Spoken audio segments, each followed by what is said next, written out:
Hello friends, today I'm going to talk about a quotation which goes like this: try to hear the sound of silence. हम सब वो तो सुन लेते हैं जो सुनाई दे रहा है, पर जो स्वर हमारे कानों तक नहीं पड़ते, क्या उनको भी सुन पाते हैं? Because it's very important to hear something that is not very obvious. For example, आप जब अपने घर से निकल रहे होते हैं कहीं भी जाने के लिए, उस समय जब आपकी मॉम पसीने में एकदम लथपथ होकर आपका टिफ़िन पैक करके आपको देती हैं और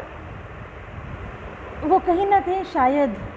बस आपसे एक मीठी सी मुस्कान एक्सपेक्ट करती हैं, and she wants to hear these words, mom अपना ख्याल रखिए, thank you so much mom for preparing this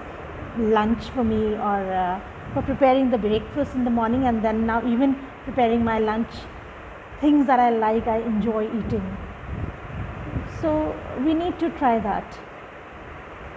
जब हमें हमारे डैड लौट के आते हैं बहुत हेक्टिक जॉब के बाद, वर्क के बाद, और हमारे पास आके बैठते हैं और कुछ नहीं बोलते और चुपचाप बस किसी भी एक कॉर्नर ऑफ द रूम में बैठते हैं या टेलीविज़न चुपचाप देख रहे होते हैं, अगर हम सिर्फ उस साइलेंस को नोटिस करें कि कहीं ऐसा तो नहीं कि उनके बॉस या उनके किसी कॉलीग के साथ उनका कुछ एक छोटा बहुत किसी भी बात पे डिस्प्यूट हुआ हो, या कुछ दिन उनका बहुत अच्छा ना गया हो, तो हम उनसे बस इतना कहें, dad I am so very proud of you and thank you so much for everything, या dad how was your day, कुछ प्रॉब्लम है क्या, you may share with me and we'll discuss and we'll try to together find a solution to it. या कभी अगर आपको लगता है कि आपका एक छोटा सिबलिंग है या एक छोटी बहन है जिसको आपको लगता है कि आप बात नहीं करते क्योंकि आप बड़े हैं, और आपको लगता है कि वो छोटा होकर के मेरे पास मुझे अप्रोच क्यों नहीं करता, मैं कैसे पहले इनिशिएटिव लूँ, तो उसके पास जाइए.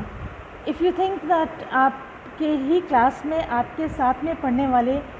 कुछ स्टूडेंट्स को बहुत सारे स्टूडेंट्स बुली कर रहे हैं, तो of course try to help that person out. हर बार सिर्फ लड़ाइयाँ लेकर के या झगड़े करके किसी की हेल्प नहीं की जा सकती, पर हाँ डेफिनेटली उसकी हेल्प हम कर सकते हैं by using a little bit of sarcasm, a little bit of intellectual things which could come to your aid and help that particular classmate of yours. या किसी फ्रेंड के साथ में कहीं कुछ प्रॉब्लम है, breakups are a norm these days, तो उसको हम अगर हेल्प कर सकें, या कोई एक ऐसे रिलेशन में है जिसमें हम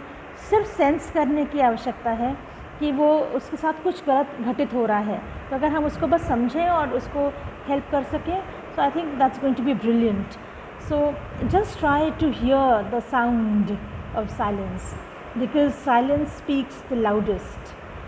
और सबसे इम्पॉर्टेंट है जब हम अपने प्रिपरेशन करते हैं इंटरव्यूज़ में अगर आपने कोई उत्तर दिया है